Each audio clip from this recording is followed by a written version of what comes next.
Mas observem bem. No ano de 1917, na região de Leiria, na Fátima, 3 pastorinhos, né? 3 criancinhas, que cuidavam também das ovelhas dos pais. 3 crianças, 2 meninas, Lúcia, mais velha, Jacinta, e o mais novo, Francisco.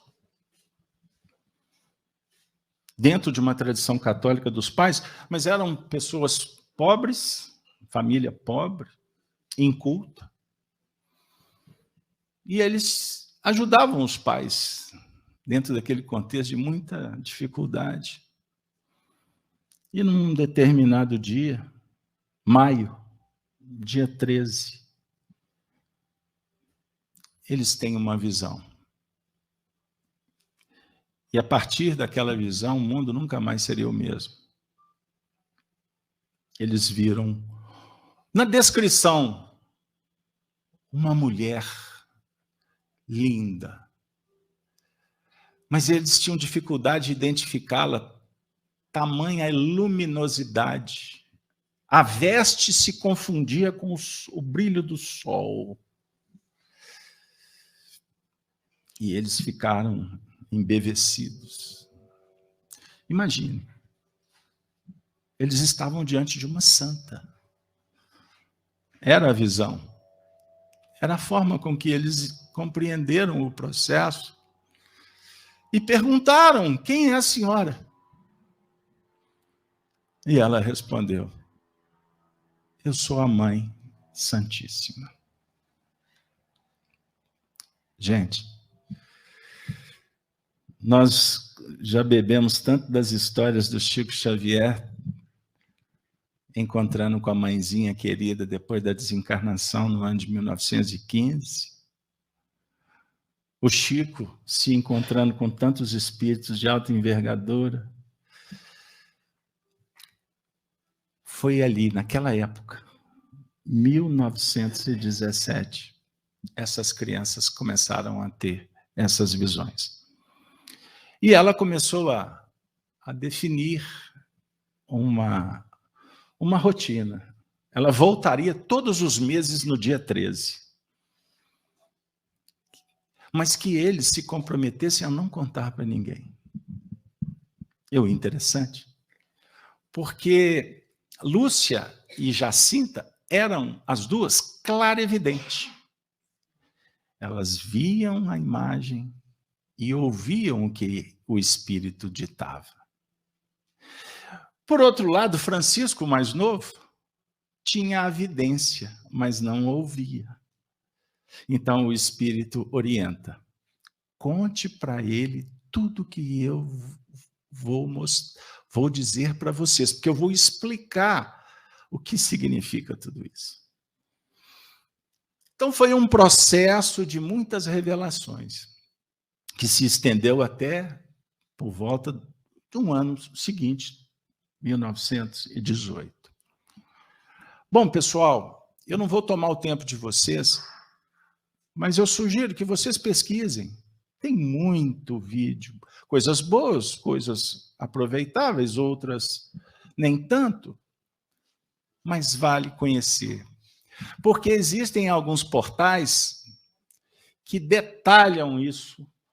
Você vai precisar de muito tempo de estudo, de análise, verificando a riqueza das comunicações. Pois bem, mas o que eu queria trazer dessas revelações, porque, na verdade, houveram outras, como em Salette, em França, que ocorreu no ano de 1848. Olha que interessante. Essas aparições em Fátima foi em 1917. Muito tempo depois, pesquisem. Houveram tantas que hoje eu tive a oportunidade de ver um mapa que fotografa a região e os pontos em que houveram essas comunicações, sendo possível você escrever a inicial, a letra M de Maria. Pois bem, mas eu não posso esquecer ainda que todos aqui são brasileiros e Maria Santíssima não podia abandonar o Brasil. E esse fenômeno ocorreu no ano de 1936, lá na região do Pernambuco, onde 2 crianças pobres, de tenra idade, sem qualquer cultura, obtiveram a presença dessa entidade magnânima. Em França, eu não disse, também foram 2 crianças, abaixo dos 10 anos de idade. Isso nos chama muita atenção, porque caracteriza isenção, nenhum tipo de influência, conhecimento histórico, não sabiam o que acontecia além da aldeia em que viviam. Lembrando que, na época, criança não tinha celular. E, mal, as notícias corriam com velocidade, pois o mundo era outro. Pois bem. Houveram, então, 3 grandes revelações. E eu agora vou acompanhar um roteiro para a gente não perder o gancho da história. A primeira grande visão, que ficou conhecido na lenda como segredo de Fátima, uma vez que Maria ordenou que as crianças não contassem para as pessoas, para os outros, para os seus familiares, porque elas não teriam credibilidade e elas poderiam sofrer as consequências. Naturalmente, sendo uma entidade superior, sabia que isso, de alguma forma, ia acontecer.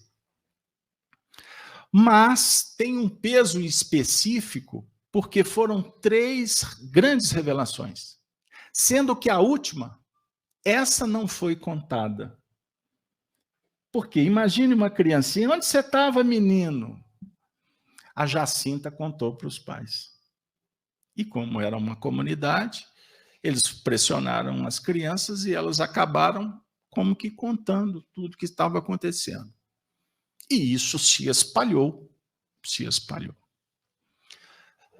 Então, as revelações foram todas emblemáticas, simbólicas, como se João estivesse em Patmos, vendo aquelas figuras tão metafóricas e incompreendidas. E essas figuras atravessaram o tempo e hoje são motivos para o nosso estudo com a chave da revelação espírita. Pois bem, amigos, então, sem delongar, e eu acabo me delongando, porque eu tenho que contextualizar. A história está lá? Não, a história está vindo para cá. E a gente tem que entender o motivo que essa história chegou para nós. A primeira grande revelação, em síntese, Maria Santíssima apresenta para as crianças como seria o inferno. Dante Alighieri. Seria André Luiz apresentando as regiões espirituais inferiores. Imagine como falar isso para 3 criancinhas sem qualquer elemento. Então ela apresentou imagens e disse que era necessário que os homens recordassem das alertivas do Evangelho, que Jesus falou tanto sobre os perigos do mal, porque a humanidade caminhava a passos firmes em direção do inferno. Você pergunta, mas o Espiritismo? O Espiritismo nos esclarece sobre condições espirituais, moradas, que tem a ver com a nossa escolha, com o nosso universo mental, que não é o inferno um lugar único. Mas essas crianças, elas tinham que ouvir dessa forma. Mas o que importa é que isso seria propagado para o mundo para que os homens pudessem relembrar dos seus compromissos espirituais e da importância da religião, independente de qual seja a religião. Mas a religião existe no mundo como um caminho sagrado para atender aos anseios de cada povo, porque elas também contribuem na cultura, na formação do caráter, num diálogo com a psicologia dos seres.